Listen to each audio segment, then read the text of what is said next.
कौनो शक बता शौक नहीं थे भैया हम तो कुमार बटे नहीं बनी एमा कौनो शक नहीं थे हम तो लइका फेंका वाला बनी। अब हमें का पता कि तू कैसन बारा ए बोला सुनो सुना बोला खेल के उमर कावे ओहराडू आए तनिका हाल बटे हट जइबा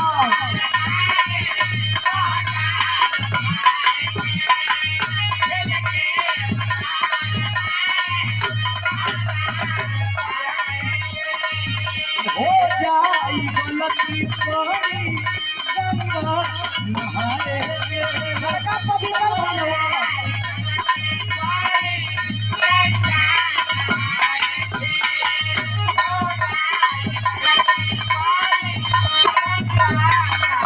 हाँ मैडम सुन सुन आदमी हमारे गुरुजी की तरफ से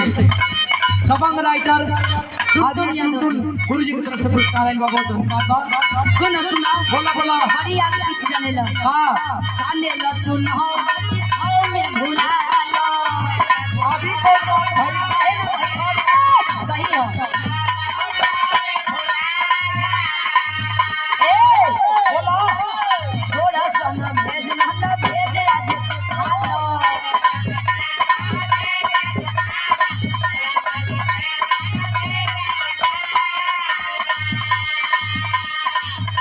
हमके बिगड़ में बेकारे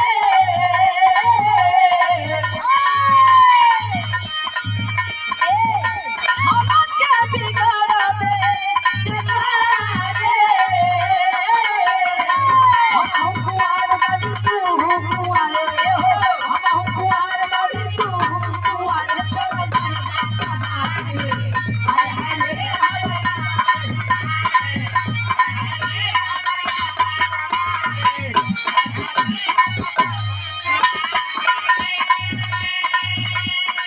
आए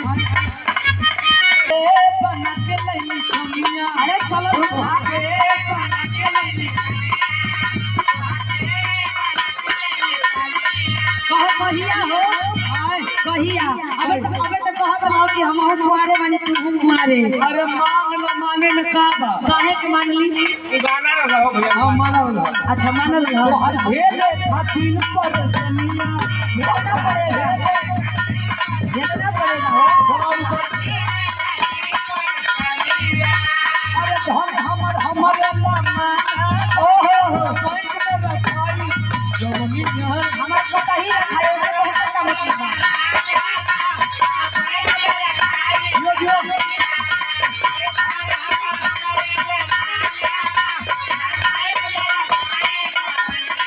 सुना सुना बोलो बोलो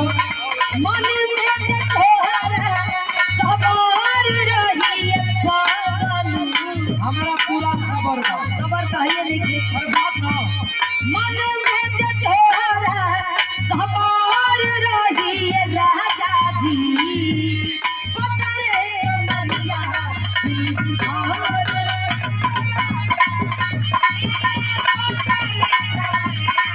जिनकी भार रही राजा जी सुनो बोला चाहे खबर हो के चाहे कमरा हमारा मन में सब ना रही ना रही ना ना। पहले हम तो नहीं हो हां का कहलू मन में जठोरा सवार रही राजा जी हो काका अच्छा हो दूसरे मन में जठोरा सवार रही राजा जी पकड़े कमरिया जिनकी भार रही जिनकी भार रही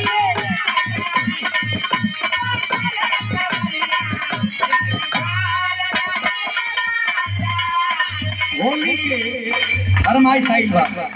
और होली